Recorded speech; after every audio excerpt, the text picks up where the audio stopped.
नमस्कार, मेरा नाम जलेश्वर कुमार यादव है। आप देख रहे हैं सब तक न्यूज, JKY की आवाज़। न्यूज के अंत तक बने रहिएगा। आज हम आपको उस मेहमान से मिलाने जा रहे हैं, उस पदाधिकारी से मिलाने जा रहे हैं जो पदाधिकारी युवा क्रांतिकारी हैं और अब तक के अपने जीवन में इन्होंने जो कुछ किया वह समाज में एक कीर्तिमान स्थापित करने वाला कार्य इन्होंने किया है। विभिन्न थाने में थाना अध्यक्ष के पद पर रहते हुए अभी वर्तमान में सीतामढ़ी जिला के बथनाहा थाना में थाना अध्यक्ष हैं। लेकिन उस थाना अध्यक्ष के साथ साथ कुछ दिनों पहले ही ये न्यू इंस्पेक्टर बन गए हैं, जिसके उपलक्ष्य में आज मैंने इनसे जो मुलाकात किया और इनसे मुलाकात करने के बाद इनका जो प्रतिक्रिया हुआ, उस प्रतिक्रिया पर ये क्या कुछ कहने जा रहे हैं, इनकी बातों को आप गंभीरता पूर्वक सुनिएगा। इनका पूरा नाम अशोक कुमार सिंह इंस्पेक्टर साहब है, जो अभी वर्तमान में बथनाहा थाना में थाना अध्यक्ष के पद पर कार्यरत है। श्रीमान, सब तक न्यूज JKY की आवाज न्यूज चैनल में आपका हार्दिक स्वागत है। जी धन्यवाद। आप सबसे पहले बताइए, आप जिस वंश से आते हैं उस वंश के प्रतीक चिन्ह देकर के आज आपको सम्मानित किया गया है। ये प्रतीक चिन्ह पाकर के आप क्या कुछ कहना चाहेंगे अपने शुभचिंतकों सहित और हमारे ऑडियंस को? देखिए, आपने जो प्रतीक चिन्ह दिखाया है वो प्रेम का प्रतीक है। और प्रेम एक ऐसा चीज़ है जो सभी को एक दूसरे को जोड़ता है, और ये बहुत ही अच्छा प्रतीक चिन्ह हुआ कि एक दूसरे को जोड़ने वाला प्रतीक चिन्ह। प्रेम का अर्थ वही है। प्रेम की तो जितनी भी चर्चा की जाए उतनी कम है, उसके लिए तो शब्द ही कम पड़ जाएंगे। लेकिन बस मैं इतना ही कहना चाहता हूँ कि लोग एक दूसरे से प्रेम करें और इस प्रतीक को जो है हमेशा अपने मन में, विचारों में और आने वाली पीढ़ियों के लिए जो है रखें, ताकि प्रेम जो का रस जो है रुके नहीं, वो चलता रहे। सर, आप न्यू इंस्पेक्टर हैं और लोगों से मुझे जो जानकारी मिली है अभी ग्राउंड रिपोर्टिंग में, आपके अंदर ये ईमानदारी कूट कूट करके कहां से भर गया, जो ईमानदार और यानी ऑफिसर के नाम से आप जिला में जाने जाते हैं? देखिए, एक तो पारिवारिक पृष्ठभूमि होती है इस संदर्भ में, और दूसरा कि जब हम लोग कुछ पढ़ाई लिखाई कर रहे थे तो उस समय काफ़ी ज़्यादा चर्चा चलती थी कि ईमानदारों में ये चीज़ें होती है, ये चीज़ें होती है।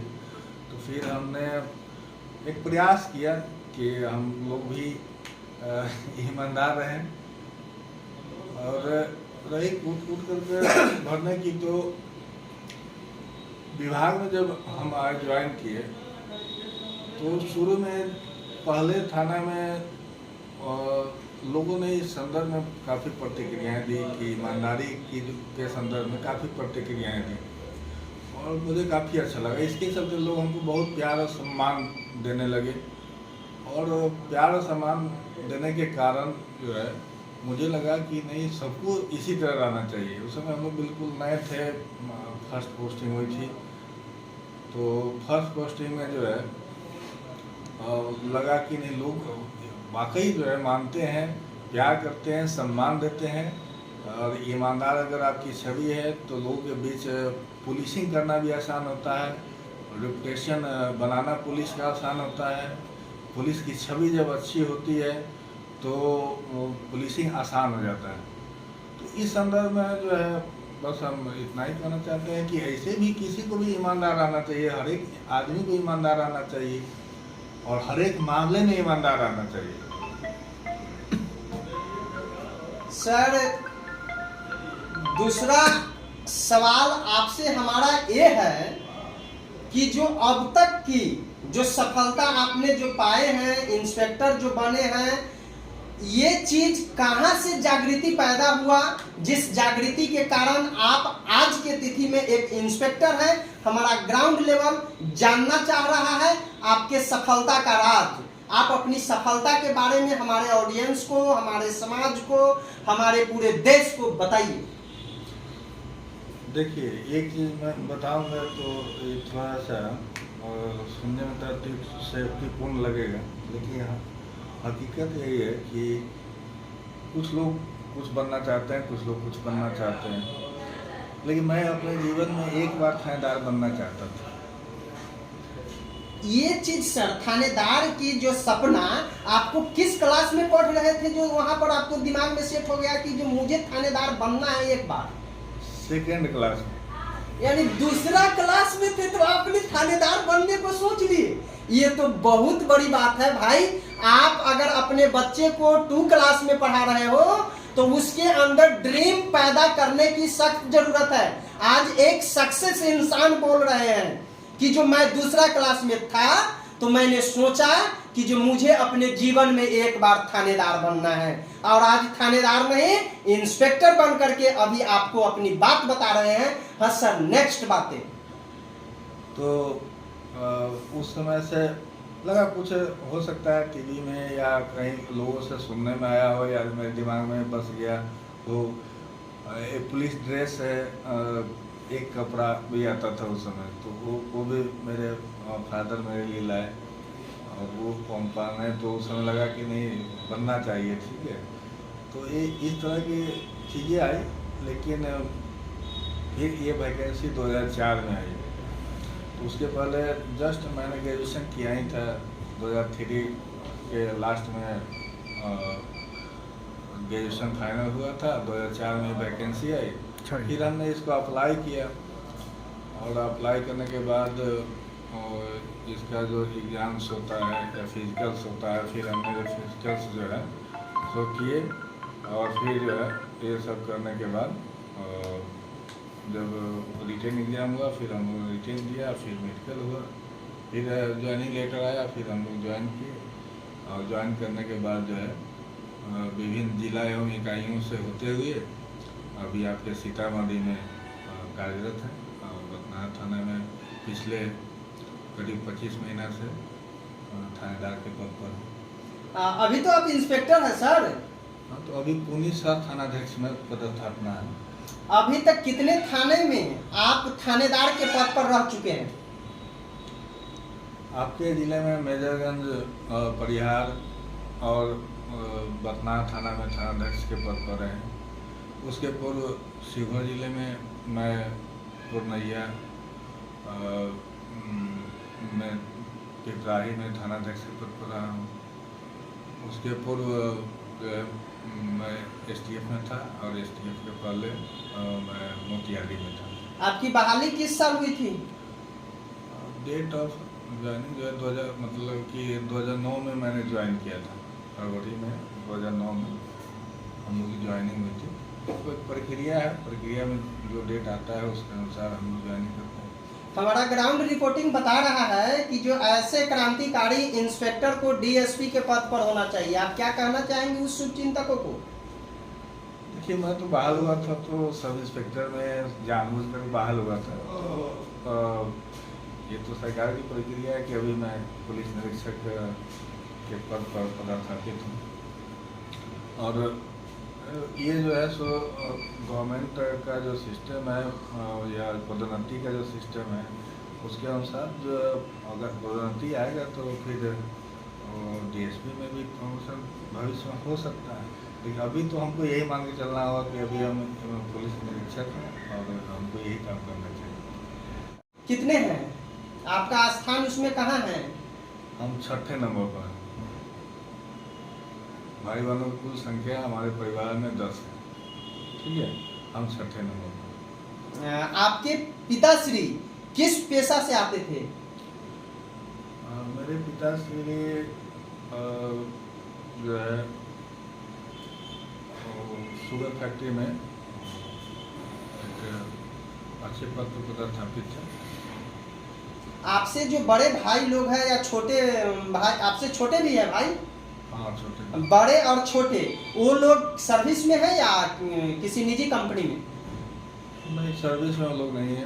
एक आदमी तो मीडिया का ही काम देखते हैं, एक आदमी छोटा जो है घर पर रहते हैं, माता पिता जी का देखभाल कर रहे हैं और घर गृहस्थी संभाल रहे हैं। और बड़े भैया भी अभी वर्तमान में घर पर ही रहते हैं। एक चीज सर और बताइए, हमारा कहना है आपसे, आपको लोग हमारा जिला खास करके क्रांतिकारी, वीर क्रांतिकारी ऑफिसर एंड स्पीकर के नाम से जान रहे हैं, आखिरकार बात क्या है? देखिए, वो तो लोगों का प्यार है। मेरे कहने का मतलब, मैंने आपको बताया कि दो चीज़ें हमने अपने प्रोबेशन पीरियड के फर्स्ट ईयर में ही ये चीज़ सीखा, खुद से सीखा, खुद एनालाइज किया कि लोग हमको इतना प्यार और सम्मान क्यों देते हैं। तो मुझे लगा कि शायद एक तो ईमानदारी जो है की वजह से, और दूसरा जो है मैं लोगों से अच्छी तरह से बात कर लेता हूँ, उनकी बातों को समझ लेता हूँ, सुन लेता हूँ, तो थोड़ा सा उनको भी अपनी बात करने में आसानी होती है और इससे जो है सो लोग जुड़ते हैं। तो इस वजह से लोग कहते हैं कि हाँ अच्छा बोलते हैं, ठीक है। हम लोग से बात जब होती है तो लोग अच्छी तरह से बात करते हैं, गुस्साते नहीं हैं, ठीक है, टेम्परामेंट उस तरह का नहीं दिखाते हैं। लेकिन देखिए, पुलिस है, कभी हम लोग तो जिस मामले में सख्ती रखना है उसको सख्ती रखना ही चाहिए, लेकिन आम जनता के प्रति जो है एक भाव होना चाहिए पुलिस में या किसी भी आप सेवा में है तो आम जनता के लिए ही सेवा में होते हैं। तो आम जनता के प्रति सेवा में होना चाहिए कि ईमानदार सोच भी रखनी चाहिए। सिर्फ ईमानदार होने से नहीं होगा, ईमानदार सोच जो है हर एक मामले में होनी चाहिए कि हम लोगों से किस तरह से मिल रहे हैं, किस तरह से समझ रहे हैं, कानून लॉ का इम्प्लीमेंटेशन किस तरह से कर रहे हैं, ठीक है, वो साफ साफ हम कर पा रहे हैं नहीं, कानूनी रूप से कर पा रहे हैं कि नहीं, ठीक है। तो ये सारी चीज़ें जो है सो एक मतलब कि ईमानदारी का ही पहलू है। तो तमाम ईमानदारी का जो पहलू है सभी चीज़ों को सोच करके काम करना चाहिए आदमी को। किसी भी आप सेवा में हैं या किसी भी काम में हैं, ठीक है, जिस काम को भी आप कर रहे हैं उसमें ईमानदारी बरतना ही चाहिए। और इसी वजह से लोग जो है हमको प्यार और सम्मान सब जगह दिए हैं। मैं कहीं भी रहा हूँ तो वहाँ के लोगों का काफ़ी प्यार और सम्मान मिला हमको।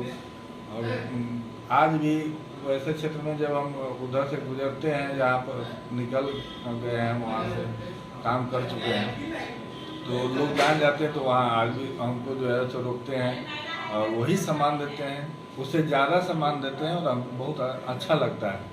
तो इस वजह से हमको लगता है कि लोगों से ही प्रेरणा मिली कि नहीं, लोग प्यार करेंगे, लोग सम्मान देंगे, लोग आपको सपोर्ट करेंगे, लोग आपको आपकी पुलिसिंग को भी आसान करेंगे और आपको भी उस तरह रहना चाहिए, ठीक है। तो लोगों से सीखने को मिलता रहता है। और समझिए कि ऐसा तो नहीं कि हर एक चीज़ हम ऊपर से कोई सीख करके आए थे या फिर हर एक चीज़ जो है घर पर आदमी सीख लिया या हर एक चीज़ स्कूल और कॉलेज में सीख लिया।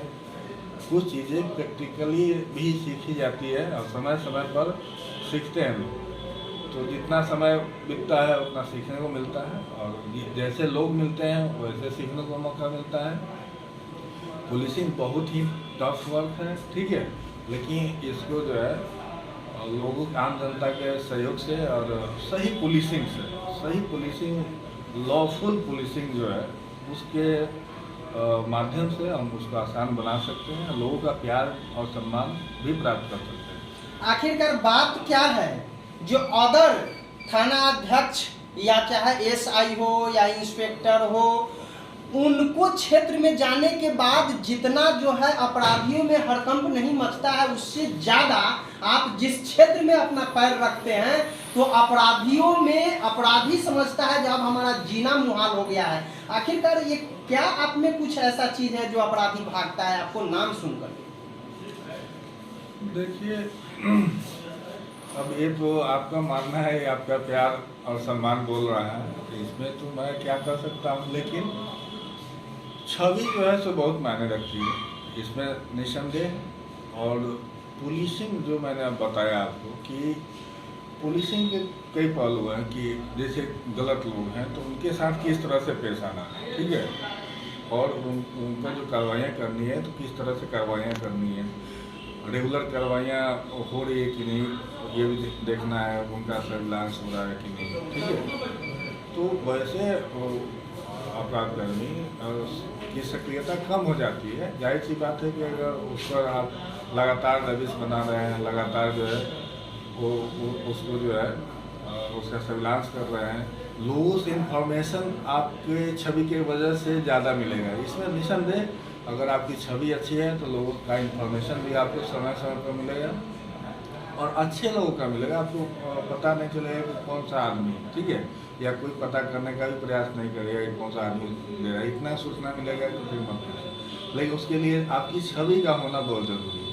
शायद इसके लिए तो मैं मानता हूँ कि लोगों का प्यार और सम्मान के साथ जो मेरी छवि है या लोगों की नज़र में जो मेरी छवि है, ठीक है, मैं कितना खरा उतरता हूँ मैं स्वयं नहीं बता सकता, लेकिन लोगों की नज़र में है जो छवि, उस वजह से थोड़ा सा आपको जो सहयोग मिलता है तो एक्स्ट्रा कुछ करने का मौका मिल जाता है, या ये लगता है अपराधियों में भी कि नहीं कार्रवाइयाँ हो रही है, ठीक है, गिरफ्तारियाँ भी हो रही है, लगातार ये सब चीज़ें जब होंगी तो उन लोगों में थोड़ा सा डर और खौफ होता ही है, ठीक है। अपराधी है तो एक ऐसा तो नहीं है कि इतना मनोबल होगा कि वो खड़ा होकर के जहाँ जो मन करेगा वो करते रहेंगे, ठीक है।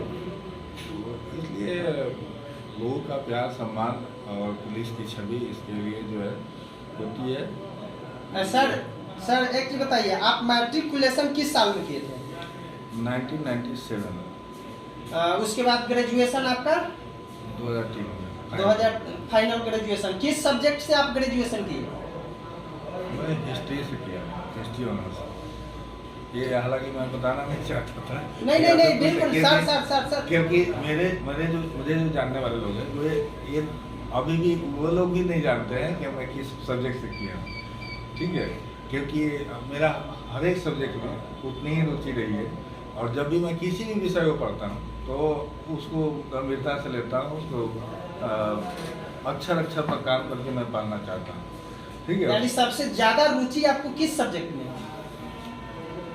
जब जिस विषय की आवश्यकता होती है उसमें ज़्यादा रुचि है।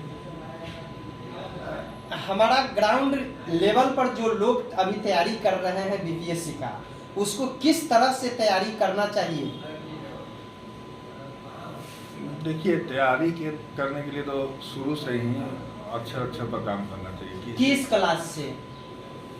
देखिए, शुरू से हैंड राइटिंग पर ध्यान देना है तो वो फर्स्ट क्लास सेकेंड क्लास से ही होगा, ठीक है। हैंड राइटिंग में ध्यान देना है, बेसिक चीज़ को मजबूत जो है करना और कराना चाहिए बच्चों को, ठीक है, कि बेसिक चीज़ें क्या है। जीके जीएस के प्रति जो है वो भी थोड़ा उनको पढ़ाई में जिम्मेवार कराना पड़ता है। सभी विषयों पर शुरू से पकड़ जो है बनाए रखना, फिर आगे जाकर जो वो अपना सब्जेक्ट फाइनल करते हैं उसमें उनकी रुचि का होना, फिर उसमें उनकी पकड़ का होना, ठीक है। और लिटरेचर जो कहते हैं, लिटरेचर पर भी पकड़ होना, जैसे हिंदी लेखन हो या अंग्रेजी लेखन हो या शब्दों की शुद्धता हो, इन तमाम बिंदुओं पर ध्यान देना पड़ता है। अगर ये सारा जो है अनुशासित शिक्षा है। दूसरे एपिसोड को क्लिक कर पूरा न्यूज़ ज़रूर देखें। न्यूज़ को लाइक करिए, सब्सक्राइब करिए, नोटिफिकेशन वाली बटन को ऑल कर दीजिए और आगे की ओर न्यूज़ को शेयर कर दीजिए। जय हिंद।